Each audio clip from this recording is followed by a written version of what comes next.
امان الرحیم. کل پردیس میں یاد آئے گی دھیان میں رکھ، اپنے شہر کی مٹی بھی سامان میں رکھ، سارے جسم کو لے کر گھوم زمانے میں، بس ایک دل کی دھڑکن پاکستان میں رکھ.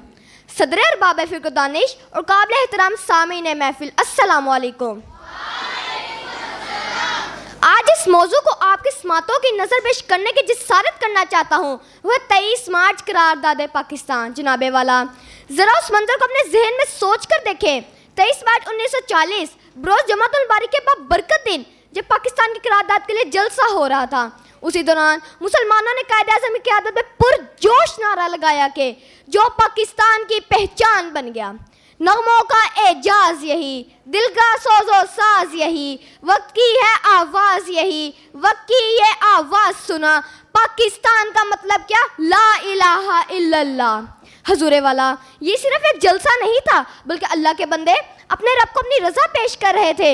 اس دن یہ فیصلہ کیا جا رہا تھا کہ آخر مسلمان کیا چاہتا ہے. آزادی کا ایک لمحہ بہتر غلامی کی حیات جاوداں سے.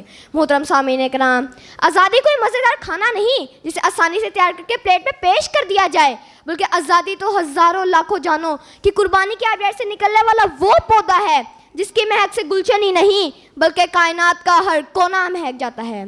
خدا کرے میری عرض پاک پر اترے وہ فصل گل جسے اندیشہ زوال نہ ہو. یہاں جو پھول کھلے وہ کھلا رہے صدیوں، یہاں خزاں کو گزرنے کی بھی مجال نہ ہو. جناب والا، ذرا تاریخ کے گرد آلود پنوں سے مٹی اڑا کر دیکھیں. اس زمانے میں مسلمانوں کو ہندو بنانے کے لیے شدی تحریک شروع ہوئی. کانگریس کے رہنما نہرو، گاندھی اور سبھاش چندر بوس بار بار یہ اعلان کر چکے تھے کہ مسلمانوں کی کوئی علیحدہ تہذیب نہیں. ہماری اردو زبان کو بھی ہدف ملامت بنایا گیا. ودیا مندر اسکیم اور دھاردھا اسکیم جیسے خطرناک منصوبے بنائے گئے، لیکن وہ بیوقوف جانتے نہ تھے. ان کا سامنا مسلمانوں کے دو شیروں علامہ اقبال اور قائد اعظم کے ساتھ ہونے جا رہا تھا.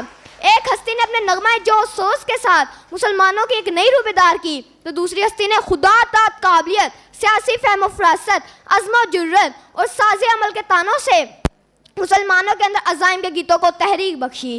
بقول شاعر، جہاں میں اہل ایمان صورت خورشید جیتے ہیں، ادھر ڈوبے ادھر نکلے، ادھر ڈوبے ادھر نکلے. جناب والا، بالآخر اہل زمانہ نے وہ دن بھی دیکھا جب کانگریس کے متحدہ قومیت کے نعرے اور منصوبہ کا تلسم پاش پاش ہو کر رہ گیا. اے وطن، تو نے پکارا تو لہو کھول اٹھا، تیرے بیٹے تیرے جانباز چلے آتے ہیں. ارباب محفل، مسلمانان ہند اپنی شاندار تہذیب کو زندہ رکھنے اور پنپتا ہوا دیکھنے کے لیے سر دھڑ کی بازی لگا دی. پھر کیا تھا کہ عرض ہندوستان راج کماری سے لے کر پشاور تک پاکستان کا مطلب کیا؟ لا الہ الا اللہ کے نعروں سے گونج اٹھا. وقت سے کوئی شکایت ہے نہ افلاک سے ہے، وقت سے کوئی شکایت ہے نہ افلاک سے ہے، یہی کیا کم ہے نسبت مجھے اس خاک سے ہے.